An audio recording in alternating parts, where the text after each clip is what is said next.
Bueno, estamos ensayando, porque como son los últimos programas de... son los últimos programas de este año, estamos ensayando a ver cómo nos van a dejar likes, cómo provocamos que nos dejen likes, Exacto. comentarios, superchats, todo.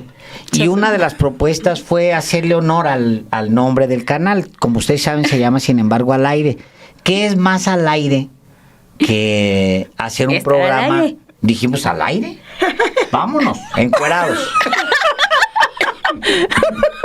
Los 4 encuerados. ¿Y de qué se va a tratar el programa en todo caso si salimos encuerados? Noticias Ese- al Noticias al desnudo desnudo. era. Ya dijo Ana Lilia. Noticias al desnudo. Ana Lilia. Al desnudo. Me gusta que tiene propuestas para todo. Sí, sí. Sí. Siempre pasó Aquí se llega adelante. con propuesta. Sí, sí. Bueno, no, al final pues sí se oye muy padre, pero no nos pusimos de acuerdo. Unos querían traer calcetines, otros no. Sí, ya hace mucho frío. Hace Hace frío. frío. Si es está al aire, haciendo es al frío. aire. Sí, si es al aire, es al aire. Entonces dijimos, no, mejor vamos Cálmense, a ver por otro, favor. mejor vamos a tomar otro tema. Y el otro tema fue Morena, el año sin AMLO. Yo creo que este nombre podría, este título para capítulo podría cambiar incluso. Podría ser Morena, un año con Sheinbaum, Ujú. que es perfectamente lo mismo. O sea, porque se complementa. Yo diría, ¿qué pasa en el año en el que no está el presidente López Obrador? Si tú lo ves 2 años antes, cualquiera pensaría, se trata de la partida, y todos lo vimos así, del fundador de el mayor movimiento de movimientos de izquierda de América Latina, con la mayor presencia en volumen y también con el mayor crecimiento en tiempo récord. O sea, Morena tiene 10 años, no se nos olvide.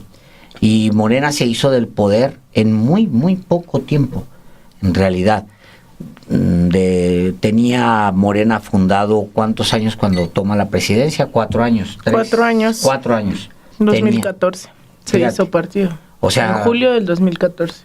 apenas había en realidad se había formado un partido político para darle salida a lo que había en torno al presidente López Obrador y su proyecto, cuando ya se había tomado la presidencia. O sea, es una verdadera revolución popular. No podemos llamarlo de otra manera, un movimiento que nace y además consolida en un poco tiempo, porque hay una segunda presidencia que se toma, la de 2024, que llega con todavía mejores números que la presidencia del 2018, y eso nos dice muchas cosas. ¿Qué sucede? Decía yo, si te ves a 2 años antes, pues cualquiera puede decir, es el fin de Morena. O sea, ¿no? Si lo ves, si no analizas, si lo ves desde lejos, se va su fundador. Es el fundador, o sea, no solamente es el ideólogo y el impulsor principal, el principal motor, es el fundador y el que ha acompañado absolutamente toda la movilización, y es López Obrador que se va. Un año después de que se fue, yo creo que hay muchas cosas que podemos analizar, que para saber por qué ya no es una adivinanza el movimiento López Obradorista y la izquierda encabezada por López Obrador y Morena es un proyecto de largo aliento, punto. Pero ¿qué es lo que le permite a este movimiento de largo aliento mantenerse en las preferencias de la gente?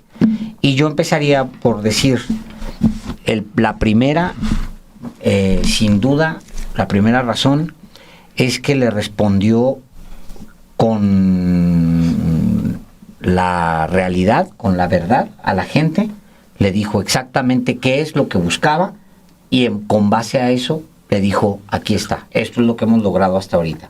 Y en eso está digamos, trabajando, en cumplir lo que ofreció. Sí, ahorita veía yo las imágenes que ponían sobre Andrés Manuel y es hasta nostálgico, ¿no? Porque fue un año en donde yo creo que a mí lo que me dio, no sé ustedes, fue mucho miedo, ¿no? De saber que ese referente que había construido un movimiento a nivel nacional, pues ya no iba a estar y que iba a cumplir, ¿no? Mucha gente fuera del país me decía, ¿tú crees que de verdad se va a ir Andrés Manuel? Y yo decía, pues sí, sí le creo, ¿no? Y ellos decían como, no, ¿cómo se va a ir? Y yo, no, sí, yo creo que sí se va a ir. Y se puso a escribir y ha aparecido en 2 ocasiones, si no mal recuerdo, durante este año para salir a votar en la elección judicial, y ahora con la presentación no hace mucho de su libro de Grandeza. Y es importante lo que dices, Alejandro, porque hay que recuperar de dónde viene Morena. Morena se constituye como una asociación civil en el año 2011, después de un fraude brutal que todos vimos, atestiguamos en el año 2006. Después de se fortalece después de lo que implicó el 2012 y el registro del INE se lo da hasta julio del 2014. Es un partido que Rafael Baraja siempre dice que es un bebé que nunca aprendió a gatear y lo pusieron a correr, ¿no? Dice, es un bebé gigante de 2 metros que tiene que estar corriendo y que jamás aprendió a gatear porque de repente vino la inercia, ¿no? De lo que implicaba. Se funda como un partido electoral con una misión muy clara que era llevar a Andrés Manuel López Obrador a la presidencia. Y si nos vamos más para atrás, es, digamos, la suma de todas esas luchas populares que se dieron, sobre todo después de mediados del siglo XX, para democratizar al país. Muchos de quienes llegaron todavía a participar en el 68 estuvieron presentes, no se diga los movimientos estudiantiles de los 80, de donde viene también la actual presidenta Claudia Sheinbaum, sindicales, populares, campesinos, muchos de esos referentes fundaron el partido. Y pasa lo que pasó en todo el continente y que también por eso me daba miedo el relevo, porque no habíamos tenido éxitos tan contundentes, creo, como el mexicano de sucesión presidencial. Pasa que esos mejores cuadros pasan a ser gobierno. Y muchas veces se desfondan incluso los propios partidos, porque ser partido tiene una lógica mucho más militante, de mucho más compromiso, en donde no necesariamente el ser del partido te va a llevar a ser gobierno. Es decir, hay gente que se dedica exclusivamente a hacer partido y esa tarea se abandonó en América Latina.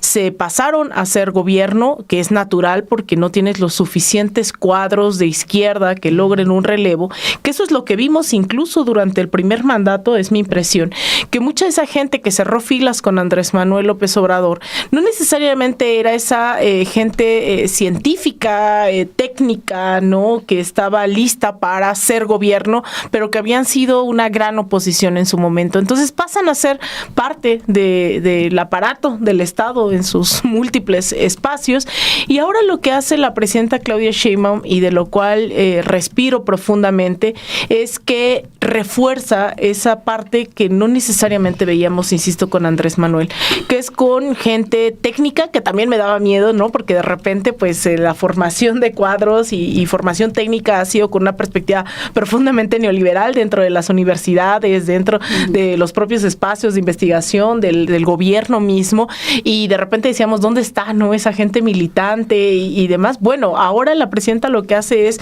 decir, vamos a hacer esto, y lo ligo también al partido, porque si bien el presidente López Obrador fue el primero que dijo, pues voy a renunciar a ser parte de ese partido que fundé para dedicarme ahora al gobierno y le voy a dejar tareas que al final, bueno, la mañanera era una indicación al pueblo, a la militancia y evidentemente también al partido de por dónde había que ir, que había que informar sobre la reforma al Poder Judicial, que había que prepararse para elecciones, ¿no? Es decir, no había pues tampoco esa división absoluta que se buscaba o el que el presidente decía, porque al final la mañanera seguía siendo ese horizonte.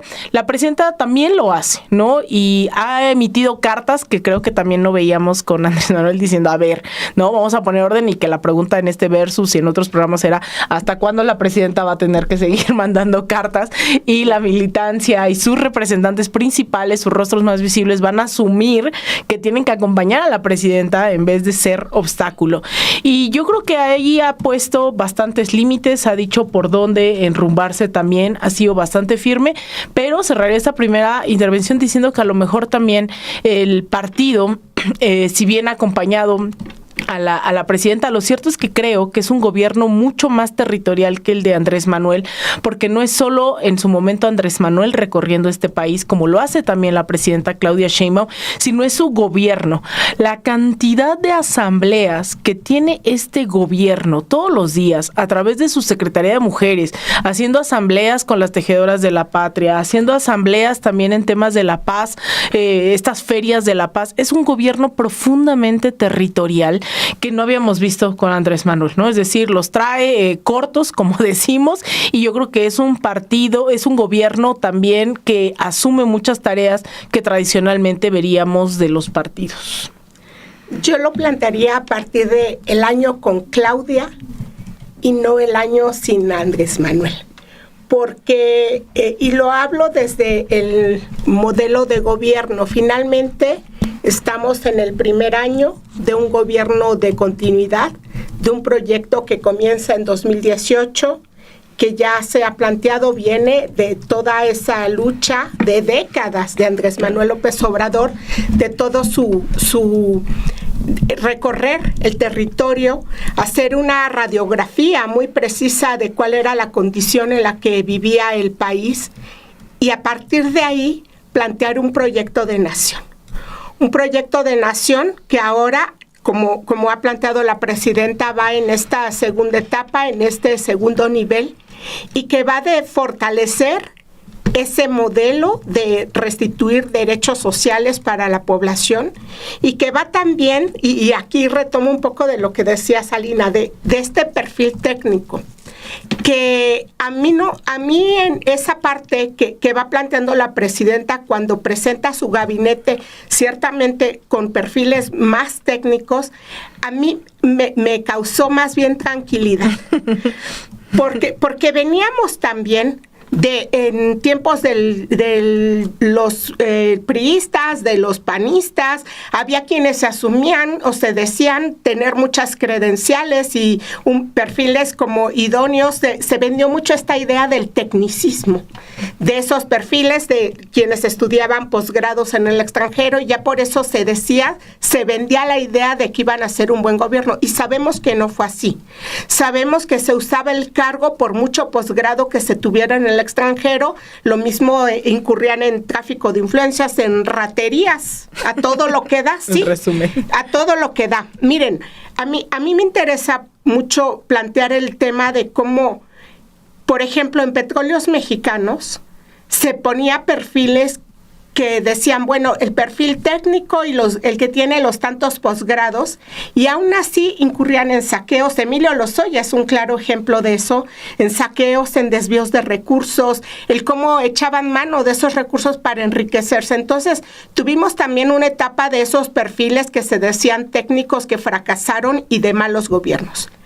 Cuando llega el presidente López Obrador, bueno, plantea algunos cuadros que unos dieron mejores resultados que otros. Hemos hablado de casos donde de plano fallaron con esos resultados, y también se fueron evidenciando cuadros pues que por muy buena voluntad que tuvieran, tampoco estaban haciendo un buen desempeño.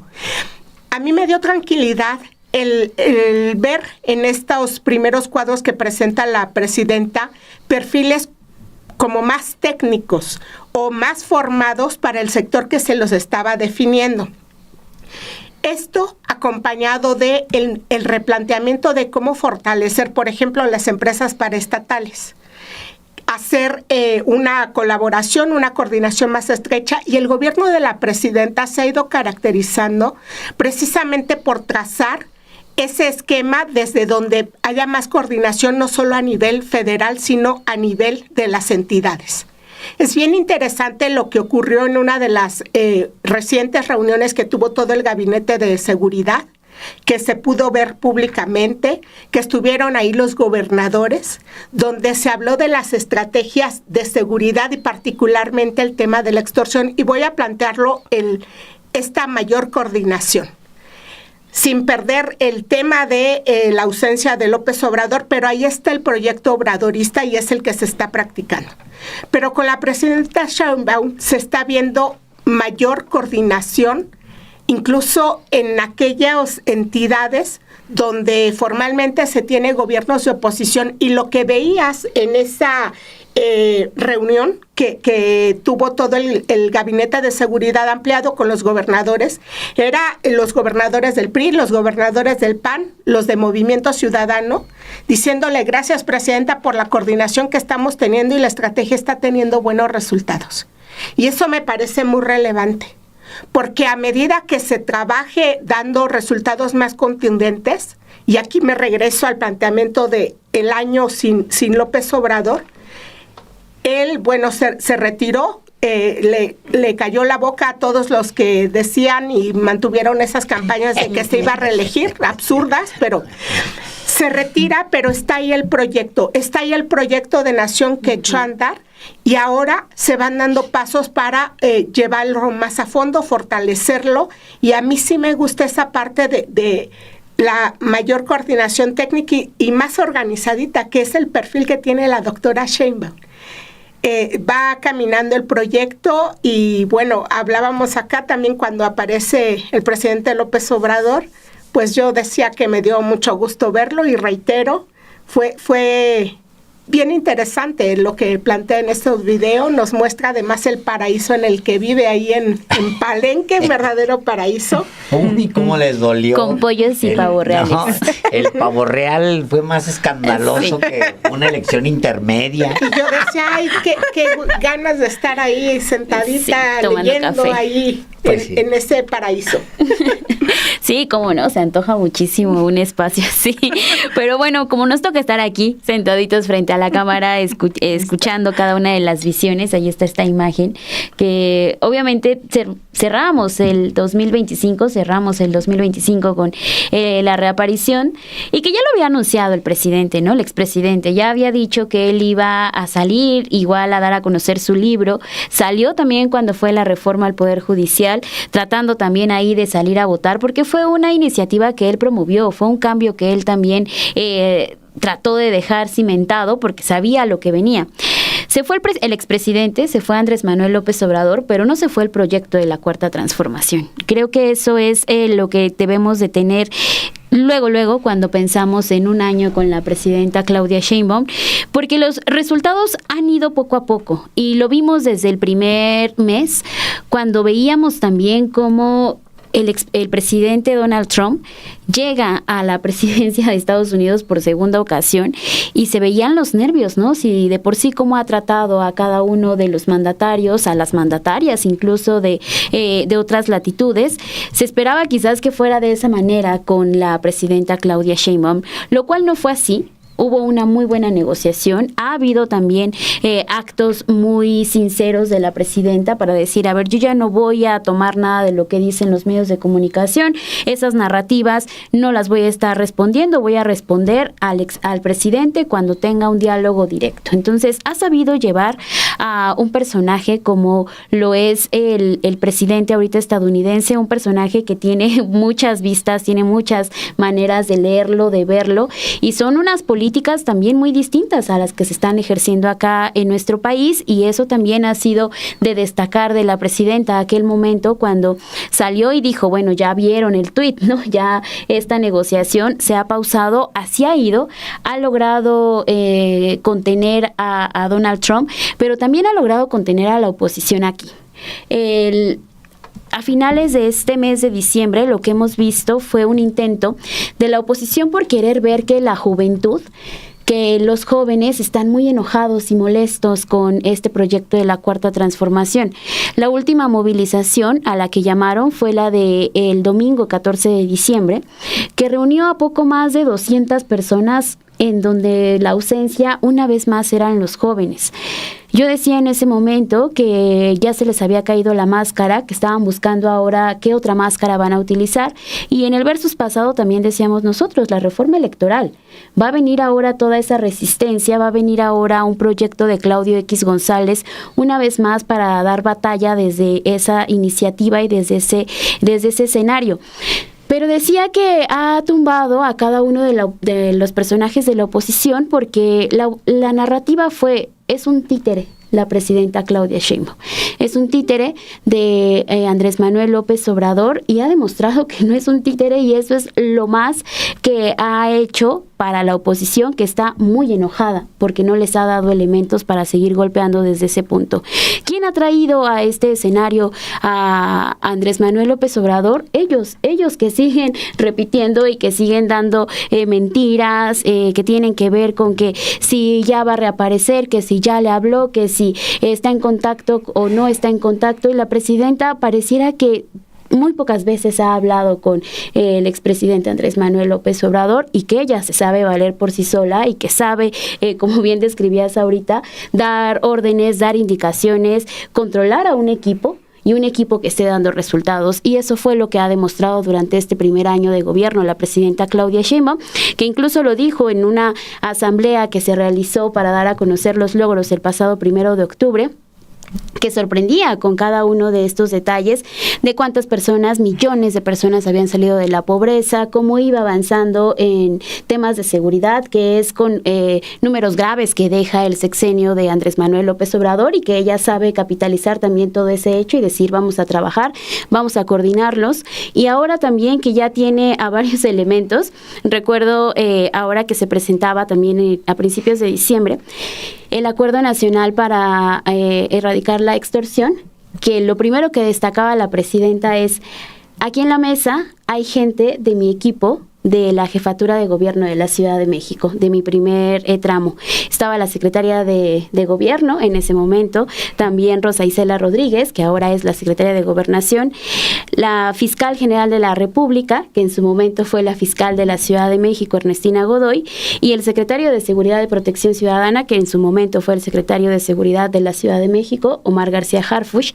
Esos tres elementos, en conjunto con la presidenta Claudia Sheinbaum, dieron buenos resultados para la Ciudad de México en distintas materias, y ahora se busca que lo den a nivel nacional. Y eso ha demostrado que se fue el expresidente Andrés Manuel López Obrador, sigue el proyecto de la Cuarta Transformación en un segundo piso y más recargado, porque además tiene que demostrar que sabe hacer las cosas, porque es mujer, porque también le pesa eso encima, ¿no? Que es la primera mujer mandataria, la primera mujer que tiene que dar resultados y que debe de demostrar que la Cuarta Transformación está en un segundo nivel. Yo diría, nunca realmente estás preparado para hacer gobierno, para hacer gobierno. O sea, no hay una preparación más que llegas y estás ahí, ¿no? Y yo creo que había una curva de aprendizaje que el presidente López Obrador iba a asumir, y que su mismo movimiento tenía que asumir, que era porque llegas y no estás preparado. Siempre ilustraba con la idea de ¿por qué el presidente todavía tiene a estos y a aquellos? ¿Por qué gobierna con estos otros? Pues muy sencillo, te ganas el avión, llegas al avión y llegas eufórico porque te ganaste un avionzote, y luego te metes a la cabina y dices, ok, ¿a dónde le muevo, no? ¿Cuáles son los botones que hay que mover? Entonces te regresas en friega y le dices a los pilotos que ya van con sus maletillas yéndose hacia el estacionamiento, y les dices, vénganse, no, están invitados, espérense, pues vamos a quedarnos aquí a disfrutar el avión. Oye, pues sí, pero no que te le ibas a quedar. No, a ver, oigan, ¿y para qué son estos botones, no? Empezar con lo básico. Y en el caso del presidente López Obrador, no solamente es un avión el que se gana, sino un avión en el aire. Uh-huh. El avión resulta que no lo puedes parar para ver cómo lo operas, y no lo puedes parar para cambiarle un ala y para cambiarle el motor. Necesitas todo lo contrario, que el avión nunca se pare, que siga el vuelo, y entonces ya cuando va en el vuelo le tienes que cambiar una ventana que se rompió, no sé si técnicamente eso es posible, creo que no, pero de todas maneras tienes que cambiar la ventana, tienes que cambiarle un ala, tienes que cambiarle una pata que no sé qué le pasó y no sé qué, o sea, todo eso lo tienes que hacer con un avión que no se te puede bajar, no lo puedes bajar del aire y no se te puede caer. Tiene que mantener la misma velocidad y tiene que mantener lo mismo. Dicho lo anterior, pues necesitas quien te opere, y eso es una realidad. Ahora, hay una curva de aprendizaje que tienes que acelerar porque es un partido nuevo, es un nuevo jugador. México ha estado en manos de la derecha por un periodo muy largo. 90 años en manos de la derecha simulando ser izquierda. Y entonces pues tienes que demostrar que se puede con lo que te dejaron, con los pilotos que tengas y con el pasaje que tengas, punto, y ya. Y también nunca estás preparado para ser, y esa es la otra parte de eso, partido en el gobierno. Y son muchas las tentaciones de ser un partido en el gobierno. O sea, la simbiosis entre el partido y el gobierno se dan de manera natural. ¿Por qué? Pues porque los que estaban despachando aquí ahorita están despachando allá. Y además pues les haces así y te saludan, ¿no? O sea, es lo mismo. O sea, estás en gobierno y tienes un partido en el gobierno. Y esa separación luego es muy complicada porque se trata de equipos, como bien decía Salina hace un momento, que son equipos muy, muy pequeños. O sea, agarras con lo que hay, te traes a los pilotos del estacionamiento, pero también te traes y ahí habilitas a una señora que se ve y a un señor que se ven más o menos pues presentables para que sean los nuevos, ¿cómo les digo? Sobrecargos, ¿no? Sobrecargos. Y les dices, oiga señor y señora, ayúdanme a hacer los sobrecargos. Pues, mire, voy a darles una buena paga, mientras el avión va en desarrollo y alguien está gritando, ¿qué pasó con el desayuno? ¿Por qué no llega? Pues esos de la 4T, ¿no? Están gritando allá los de... abriendo la puerta de emergencia. Y otros tratando de abrir... Acomodé el lugar tratando de abrir las puertas de emergencia para que se caiga, no para escaparse, porque además no hay manera de escaparse, te caes con todo, ¿no? Y que todos los que van bien tengan que ponerse una mascarilla. Exacto, ahí, ya en peligro. Abrió la ventana y ya todos los demás están ahí con la mascarilla. Pues, ¿qué pasó? Ya salió volando el pobre cabrón, pero bueno, ni modo. Y todo eso es real. Ahora, velo desde la otra esquina. Nunca estás preparado para hacer oposición. Y nunca estás preparado para hacer un partido en la oposición. Y tienes una curva de aprendizaje. Yo creo que la curva de aprendizaje de la 4T ha sido muy corta porque ahí está 2024. 2024 el voto, la verdad, o sea, fue súper generoso. La gente entendió que hay un friego de problemas que hay que resolver, que sí, la inseguridad es cierto, tienen toda la razón, que sí, que hay malandros adentro de la 4T es cierto, tienen toda la razón, que sí, que no se pudo contener el homicidio, sí, tienen toda la razón, está bien, ¿qué más? No, pues que aquello, que esto, el desarrollo, el crecimiento, está bien. Pero ahí está lo vamos a hacer de esta manera. Y yo creo que esa es la parte más poderosa de lo que vimos con el presidente López Obrador, que yo decía en un programa aquí anterior, que decía que es que te comprometiste a hacer algo. Si dijeras tú, oye, ya renuncié a hacer lo que ahora voy a hacer estas otras cosas. No, te comprometiste a hacer algo. O sea, el plan es muy simple, está muy sencillo, detallado en una sola frase, es por el bien de todos, primero los pobres. Espérense, en el camino tenemos que resolver un montón de fregaderas, pero sí, tenemos que hacerlo. Y lo tenemos que hacer además juntos porque esa es la gran condición. En cambio, cuando te vas al otro lado, la oposición no ha aprendido a ser oposición. Este país, y me gusta mucho decirlo, porque además me siento orgulloso al decirlo, tuvo a grandes opositores.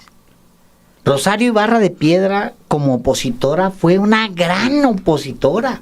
Qué mujer más digna persiguiendo a Luis Echeverría, a los presidentes por todos lados. O sea, qué orgullo que exista una mujer con tanta dignidad y que dé su vida entera dedicada a que localicen a su hijo, porque su hijo representa la represión de la guerra sucia. O sea, no es solamente el hijo no va a aparecer, pues claro que no va a aparecer. Ya se lo habían, ya tenía mismas noticias de lo que ha pasado en el campo militar, de los vuelos de la muerte, de todo lo que sucedió en la cuesta. O sea, ella tenía una ruta, más o menos sabía en qué estaba pues el destino de su hijo.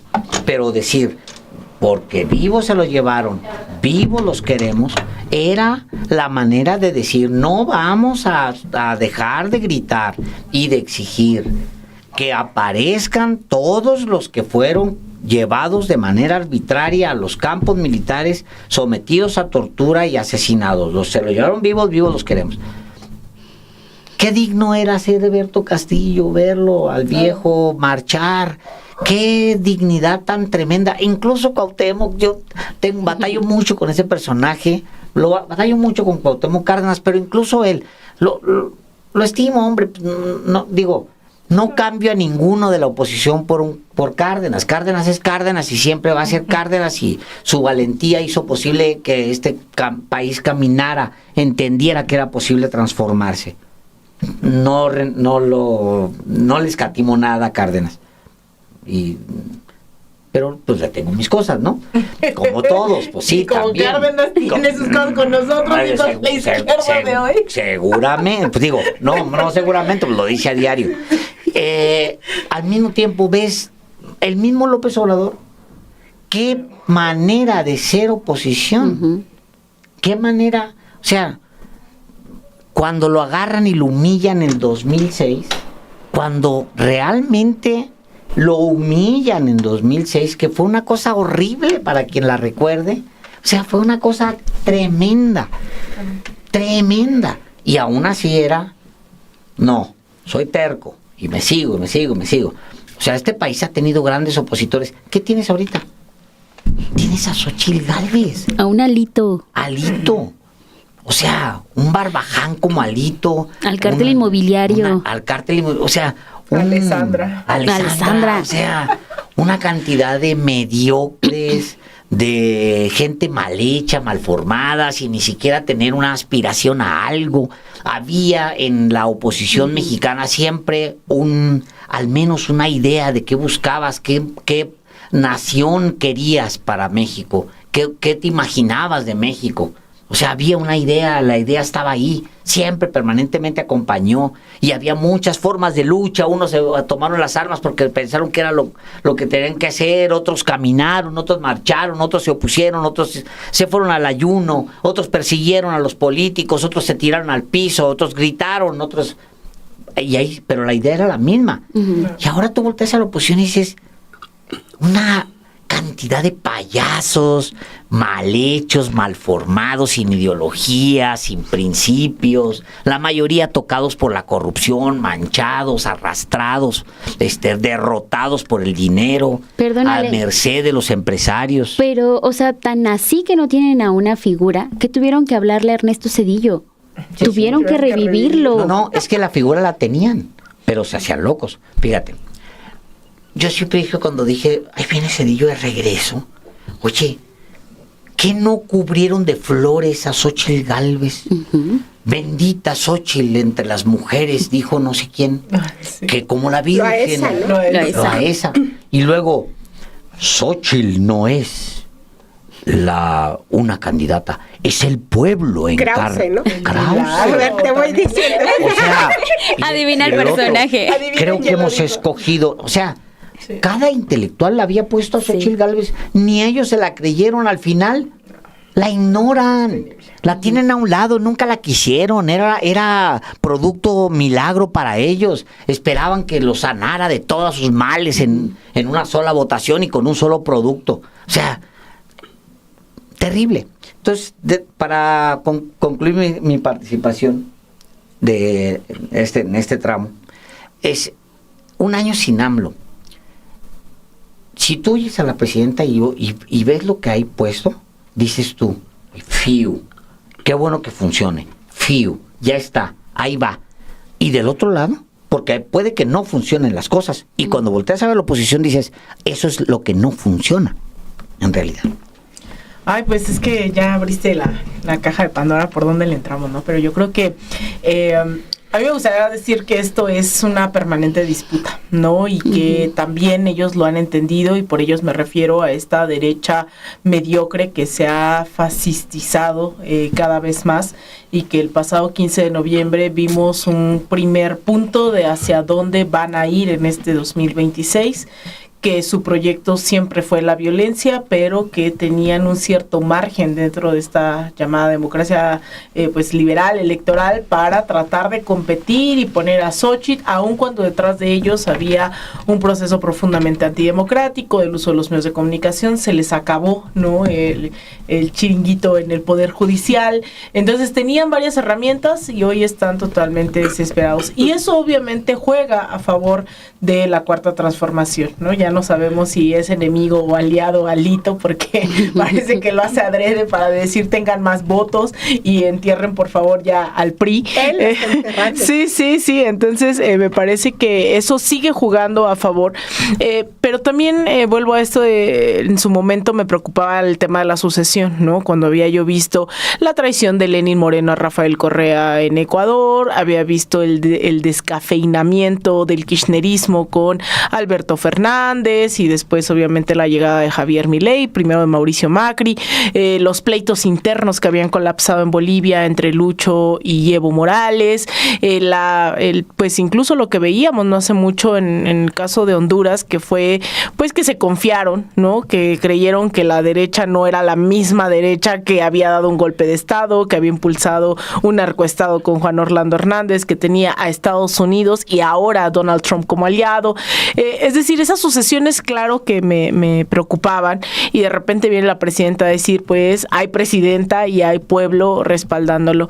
Sin embargo, hay que fortalecer todos esos mecanismos entre el pueblo y la presidenta, y yo creo que hay dos cosas que han permitido la llegada o el regreso de la derecha cada vez más fascista, de la ultraderecha.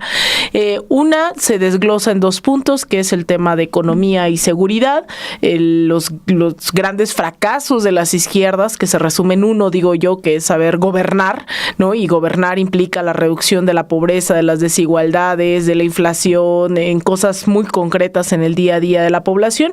Y el otro es el tema de la seguridad, ¿no? Es decir, la gran crisis de seguridad permitió que llegara alguien como Nayib Bukele, y que se sumó también ante la falta de resultados del FMLN, un gobierno emanado después de la guerra civil en El Salvador.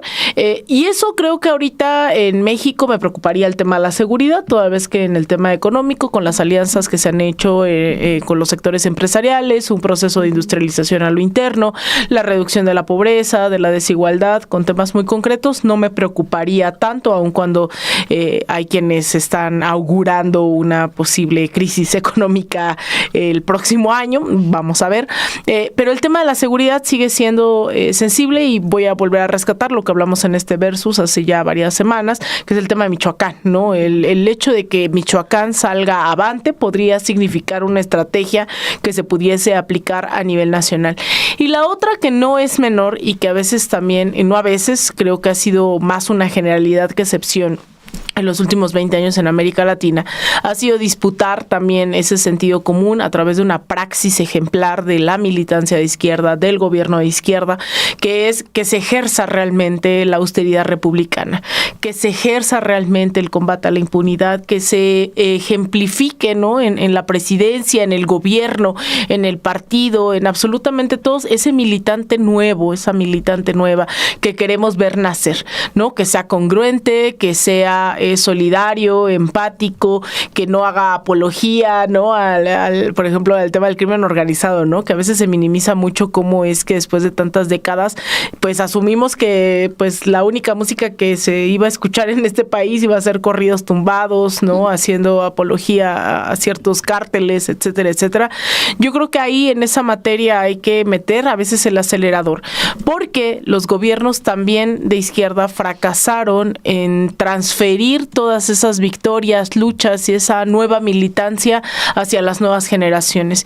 Y terminamos, pues eso, diciendo que todos son iguales, diciendo que pues la izquierda da lo mismo si votan o no por ella, porque tiene privilegios, porque se convirtió en lo que juró destruir, y mucho, sobre todo de las juventudes, han terminado siendo profundamente reaccionarias, ¿no?, en esta lógica de pues entonces ya no hay futuro y da lo mismo mismo que el que me promete, aunque sea inviable, ¿no? Esto de dolarizar la economía y ahora vamos a ganar en dólares, como lo hacía Javier Milei, pues entonces no hay una diferencia. Entonces sí, ese proyecto tiene que pasar también por esa disputa subjetiva, ideológica, con una praxis cada vez más militante, más de izquierda, esperando pues logre permear también en varias generaciones. Voy a retomar ese hilo que plantea Salina de los jóvenes, que hay algunas, hay necesidades que deben cumplirse, compromisos que se hacen también encaminados a dar soluciones a esas principales preocupaciones que hay en los sectores más jóvenes, en diversos sectores de la población. Y yo creo que no todo está tan... todavía caer en una desilusión así. La muestra está en cuántas personas realmente acudieron a ese llamado donde estos prianistas y María Rosa se disfrazaron de generación Z. La última manifestación, pues, pasó de largo, pasó de noche. La del día 14 de diciembre, la última, la más reciente, pasó de noche y dentro de los asistentes ahí, pues a quienes se veía era a los propios empleados de Alarraqui, quienes han participado en sus programas y acudían. Ahí tenemos a una de estas mujeres que a quien Alarraqui va dando foro y hacían unos... Zapata, ¿no? Una señora Zapata. Laura Zapata. Haciendo unas declaraciones terribles, acusando a la presidenta cuestiones, una violencia de género terrible también. Y lo que menos veíamos ahí eran jóvenes, es decir, jóvenes. El fracaso nuevamente, y ahora dicen los padres de la generación Z o los abuelitos de la generación Z. Entonces, frente a esta incapacidad de convocatoria, pues lo que estamos viendo es que no se creen ya la gente este tipo de discursos. Solamente pasaban ahí imágenes de personas que acudían, que se les preguntaba ¿por qué está usted acá? Y repetían como el mismo discursito que traía Alito. Exactamente el mismo discurso. Me regreso al punto de partida del año sin López Obrador, o el primer año de Claudia al frente del gobierno, y lo hablo desde el partido. En el movimiento tuvo un aumento, un nivel pues de cada vez más gente vinculándose en este movimiento, y la muestra tuvo un crecimiento exponencial. La muestra se tiene entre el número de votantes que se habían obtenido con el propio presidente López Obrador y con el número de votantes con los que llega la presidenta Claudia Sheinbaum. Sin perder de vista que el proyecto con el que ella hace campaña, y lo ha dicho siempre, lo ha dicho de manera abierta, transparente, es el proyecto obradorista.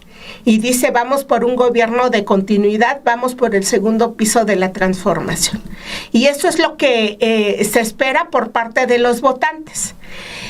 Por ahí va el proyecto de la presidenta, la estructura de gobierno con los cambios reacomodos que se han tenido, por ejemplo, la unidad de inteligencia financiera, claro, que es un puesto clave donde se designa ahora a quien tiene un mayor nivel de coordinación con el secretario de Seguridad Ciudadana y con las otras áreas. Se ve un trabajo más coordinado que va dando resultados. Por una parte está el propio gabinete.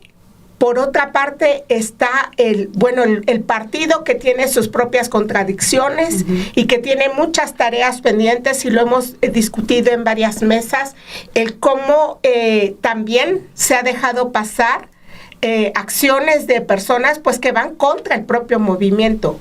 ¿O por qué tendría la presidenta que estar llamándoles la atención o esperar que se le llame la atención por parte de la presidenta de que no incurran en esas contradicciones como el derroche.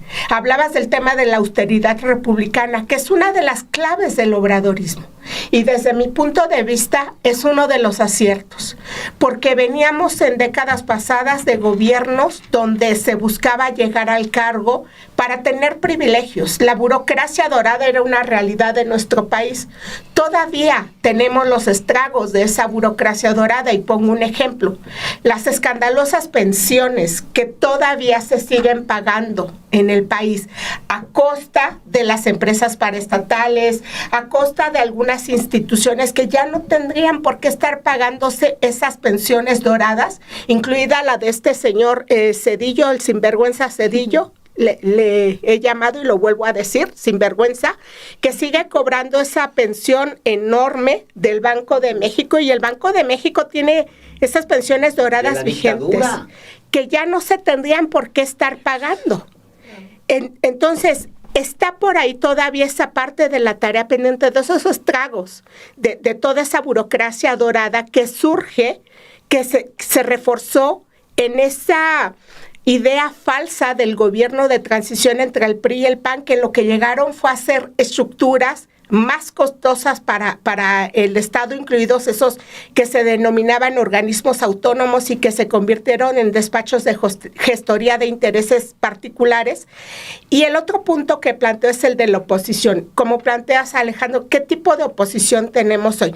Ni siquiera discursivamente se puede llamar, por ejemplo, el PRI, pues, que tuvo a quienes presentaban incluso argumentos que tenían que ver más con un ejercicio político, sin dejar de lado los malos gobiernos, las trapacerías y todo ello, pero ahora ni siquiera discursivamente.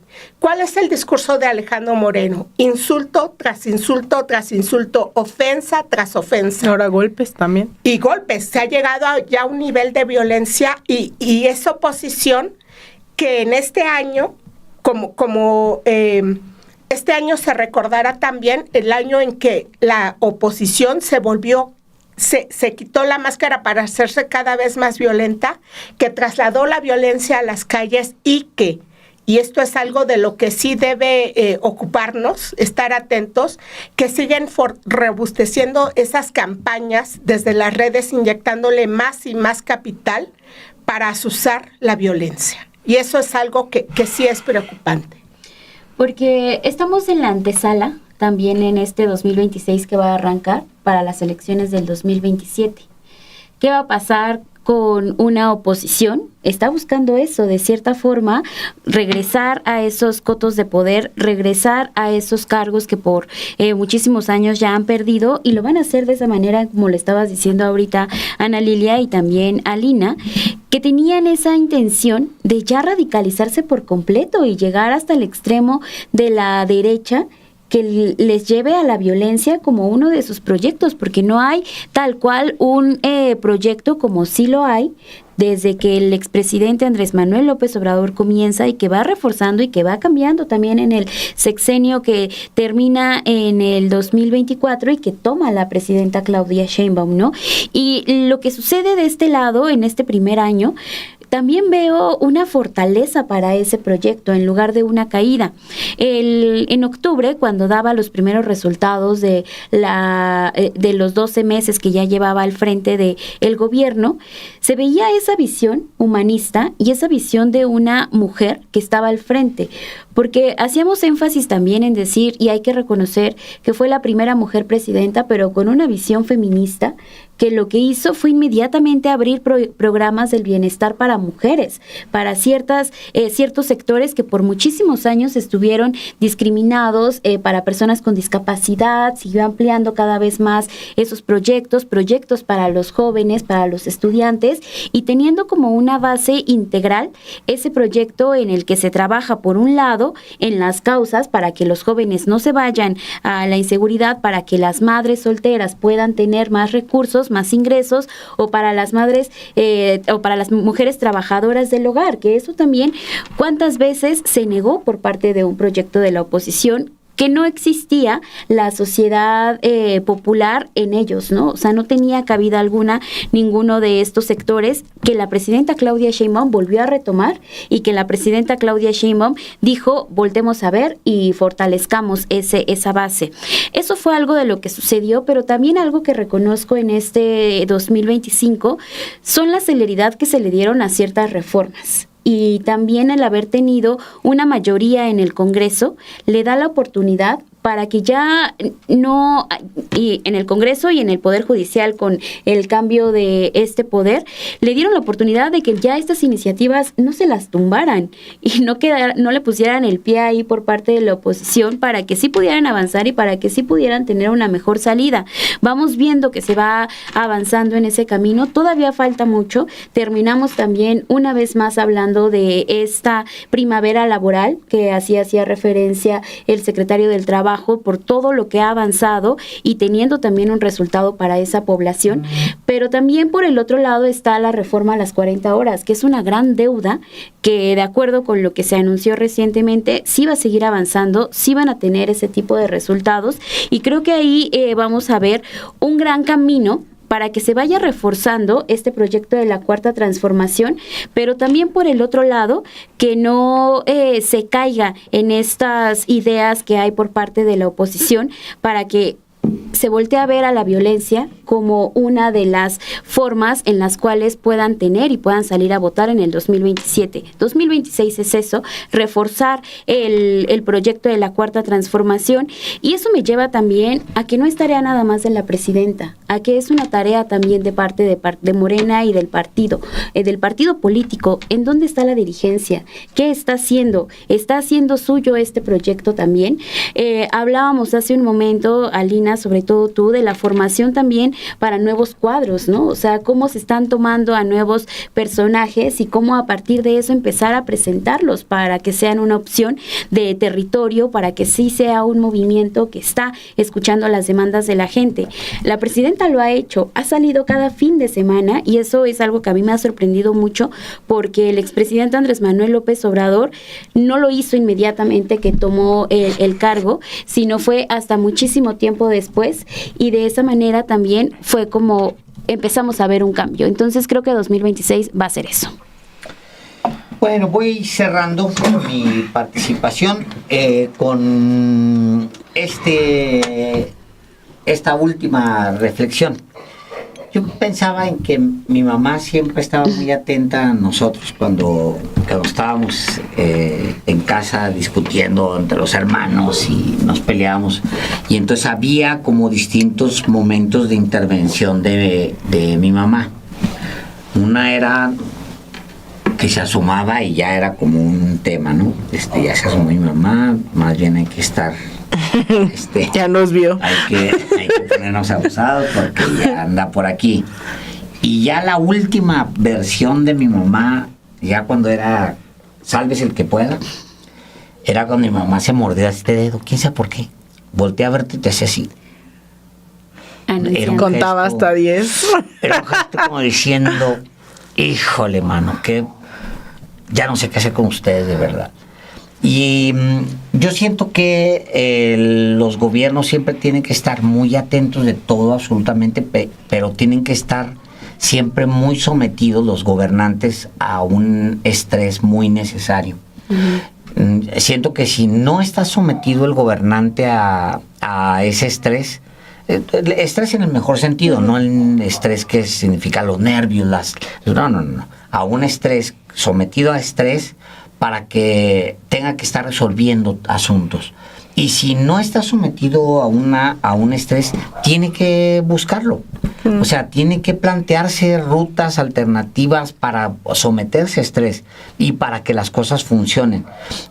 Ya sea planteándose nuevos retos, pero tiene que estar permanentemente sometido. Normalmente en una democracia, digamos, lo que funcionaría mejor es que hubiera una oposición responsable que sirviera para someter al gobierno a un estrés. a un cierto estrés, o sea, que la oposición estuviera sometiendo permanentemente al gobierno, como sucedía en el pasado. O sea, acuérdense ustedes que, pues sí, hacían un montón de barbaridades, pero había un costo.